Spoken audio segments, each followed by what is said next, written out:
Hey everybody, it's Mrs. Sager with a special guest. Hey, this is Finn. Hi. We're coming to you from rainy, dreary Monticello today. How's the weather in Maple Grove? So boys and girls, had a meeting today. We're learning how to work from home. So we had a Google Meet with Dr. Schwartz for an hour, and then another Google Meet with the third grade teachers. It's been kind of interesting. We're trying to figure out how to work from home. I like it because I've been able to do some laundry, hang out with my family. My husband, Jed, is a really good cook, so we've been having some really great lunches.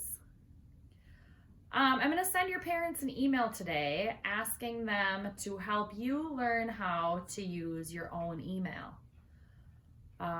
When you figure it out, I want you to email me and tell me what book you're reading. I'm going to start today reading a new book called Educated. So you email me and tell me what you're reading. You can email me all sorts of other things too, but that's what I want you to do. Speaking of reading, I'm going to read a chapter for you today out of our book, The Healing of Texas Jake. We left off on page 72 and we still have some chapters left. We got to find out what happens. So when we left off, I don't even remember what day it was, last week. Texas and, Marco and Polo had found what they thought was comfrey, but it was really foxglove, and Texas Jake thought that they were trying to kill him. So chapter 11 is called Traitors! There was absolute silence in the loft. If there had been a clock, you might have heard it ticking, but there was nothing. And then, low at first, but growing louder, then louder still, came a hissing sound. Backs began to arch, fur to rise, tails to thicken, throats to growl. "Poison!" Carlotta cried. "Marco, how could you?" "Poison?" hissed Boots. "There are traitors in our midst." "And you know what we do to traitors?" said Elvis, his claws gleaming in the moonlight. Texas Jake rose to a full standing position on the rocker. "They were trying to do away with me, lads," he said. "We weren't," declared Polo. "We thought it was comfrey," Marco said. "It has a tall stem and leaves that grow first this way, then another." The cats ignored him. "What do we do to traitors?" Boots asked. "Turn them over to Bertram the Bad?" "But he said it was comfrey," Polo insisted loudly. And the cats all spoke together. "Who said?" "Steak knife," Marco told them, realizing it had been a trick. Again, a terrible hiss filled the loft. "Steak knife? You saw him?" cried Carlotta. "You met him?" asked Boots. "You talked with him?" asked Elvis. "You plotted with him," growled Texas. "No," Marco said. "I swear. You wanted comfrey and it grows in the dump. We all know that Steak Knife and his gang own the dump." "We could see their watching eyes," Polo put it. I was determined to get the comfrey no matter what the cost," Marco continued. And he sounded a bit grand. "I would fight to the death if necessary to win your respect once again." "So when we saw this raggedy, scraggly cat who asked why we were there," Polo said, now wanting to be a part of the story, "I told him what we were there for, and he said he would help," finished Marco. The cats in unison groaned. "How could you be so stupid?" asked Boots. "I was stupid," Marco confessed. "But he told me that even though you were enemies, TJ, he had the highest regard for you. A real fighter," he said. "That's you." Texas Jake's tail stopped swishing and his ears perked up. "He said that about me?" "Yes, indeed," said Marco. "He said he would be honored to help me find some comfrey and that I should deliver it to you with his compliments." "And look what he sent," growled Texas. Poison! He said you'd do the same for him, Polo meowed. He said that a fighter as great as you deserved to have his wounds healed. We were taking it with his words and should have suspected, but anyone could have been fooled. That's true, Carlotta said, eager to have the quarrel between Texas and Marco resolved. Everything Steak Knife said about you was true, Texas, so why wouldn't they believe he was really giving them comfrey? What would they know about Foxglove? Carlotta's voice had a soothing effect, and finally Texas said, well, cats as stupid as these can't be expected to tell comfrey from Foxglove. We can't all be smart, I guess. Marco suppressed a growl and tried to look humble, but he was only angrier still at Texas and the way he had been humiliated in front of the others. Soon the cats were pawing at their bedding once again, preparing to lay down. And when Texas began to lick his fur and rub his ears with one paw, Polo knew the worst was over and that for now, anyway, they were safe. Warily, Marco lay down beside Polo and closed his eyes. Perhaps because they appeared to be sleeping, Carlotta began whispering about them as the others settled down for the night. Texas, she meowed, Marco and Polo really did risk their lives for you. If they go back to the dump, we'll probably never see them again, you know. Would that be so bad? Texas asked. I'd sort of miss the stupid one, Boots said. A cat who chases his tail when he doesn't have anything else to do is simply not playing with a full deck, in my opinion. He's a little empty between the ears. That's true, said Elvis. A cat can always sleep, after all. Why waste energy chasing your tail? It was all Polo could do not to reach over and bite one of them. I'd sort of miss Marco, Elvis said. He is handy to have around. A cat who can read wet paint, for example, or dangerous crossing, or beware of the dog. Cats don't need to read, growled Texas. We can smell wet paint. We can see that a crossing is dangerous, and you can certainly hear a dog. That humans need science only proves that cats are smarter than people. Humans, my friend, have the most useless ears, eyes, and noses of any creature I know. But if that's true, Texas, if they are so stupid, why do they live in houses and drive cars while cats have to depend on them? Meowed Carlotta. My dear, dear Carlotta, said Texas. Humans live in houses because they have no fur. The poor naked things could freeze to death if they had no houses.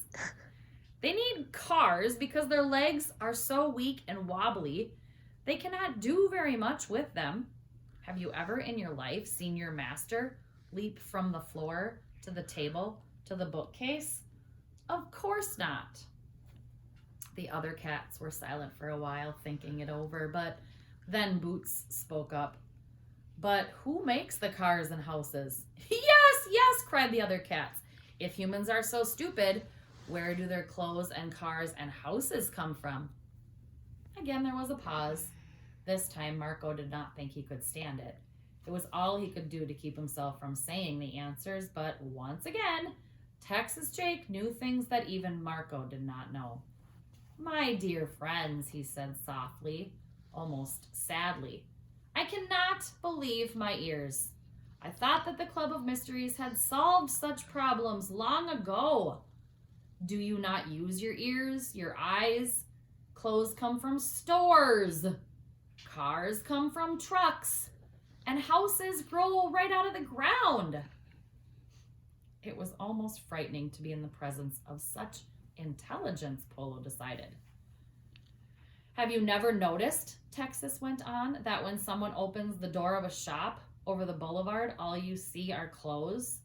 And have you never heard the sound of a huge truck coming through the intersection with its insides showing? And what do you see? Cars, my friends. Rows of cars. A litter of cars. Trucks give birth to cars just as cats have kittens.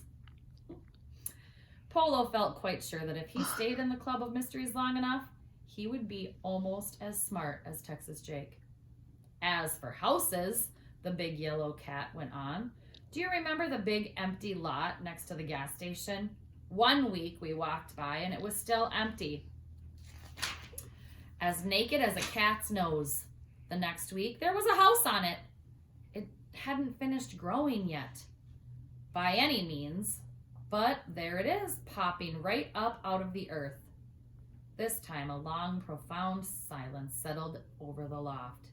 It was only Carlotta who dared break it. But Texas, she purred softly, if cats are so smart and humans are so stupid, why is it that they are our masters? Ha, thought Marco. I wonder if Texas had an answer for that. He opened one eye to see if the big cat looked the least bit uncomfortable. The loft, however, was dark, and Marco could only make out the shape of Texas's large head up on the rocker. Two little things, said Texas. Only two little things make humans our master. A thumb and a finger. What's so great about that? Asked Elvis. We've got paw pads and claws. Indeed. But can you press one claw against another? A human, my friend, can bring the thumb and the finger together. Cats cannot. From where he laid on the pile of newspaper, Marco tried. He could not. Polo tried too. Neither could bring two of their claws together. From the rustlings in the dark of the loft, the tabbies could tell that all the cats were trying it out. You're right, said Boots. We can't. But so what? So what? So what? Said Texas. It means that humans can button their own clothes. They can feed themselves with a spoon and not have to get down on all fours to eat, explained Texas. It means that they can write with a pencil and cook a dinner and drive a car and open a door. Then we shall never be masters, sighed Carlotta. My dear, you are wrong, Texas told her. Answer this. Who fills your water dish? Humans, said Carlotta. Who gives you your breakfast and dinner? Humans, said Boots. Who cleans your litter box, combs your fur, drives you to the vet, opens the door for you, coming and going? Humans, said Carlotta. So who are the real masters? Cats, of course. And humans are merely our servants. At the mention of master, however, Boots remembered his promise and gave a loud laugh. Tomorrow is Friday, he said, and you know what that means. You know what happens on Friday. Yes, you bring me a steak, said Texas. Polo was very glad to hear it. Misery does love company, and Polo really wanted company. He wanted to know that at least one other cat in the Club of Mysteries had offered to do something even half as difficult as the task he and Marco had agreed to do. The cats all bedded down for a good long sleep. Because the wind was sharp, however, and whistled through the loft, Marco and Polo were soon joined on the army cot by Boots and Elvis, then Carlotta. Snuggled together, the five of them began to feel warm, and finally, even Texas Jake gave up his throne on the rocking chair and came over, giving a quick nip to any cats who didn't move quite fast enough. Soon he was fur to fur with the other members of the Club of Mysteries. They slept all through the night, rousing themselves only long enough to go to the fishmonger for breakfast, then hurrying back to the warmth of the cot to sleep away most of the day and wait for evening. Finally, when Polo opened his eyes once again, he realized that it was Friday, Boots' big day. He looked around and saw that Boots had already roused himself and was gliding softly across the floor and down the stairs to the garage below. The other cats waited patiently as it grew darker and darker outside, and a thin white slice of moon appeared through the window of the loft. All right, boys and girls, that's the end of our chapter. It's time to write in our journal. I bet you're not missing that, are you? Okay, kiddos, I will be sending that email. I'll be posting this video, and I sure miss you. We'll have to do another Google Meet soon. Use Seesaw. Communicate with each other. We have to do social distancing, but let's still be in contact. I have one more friend that wants to say hi. Yes, sir. That's Jack.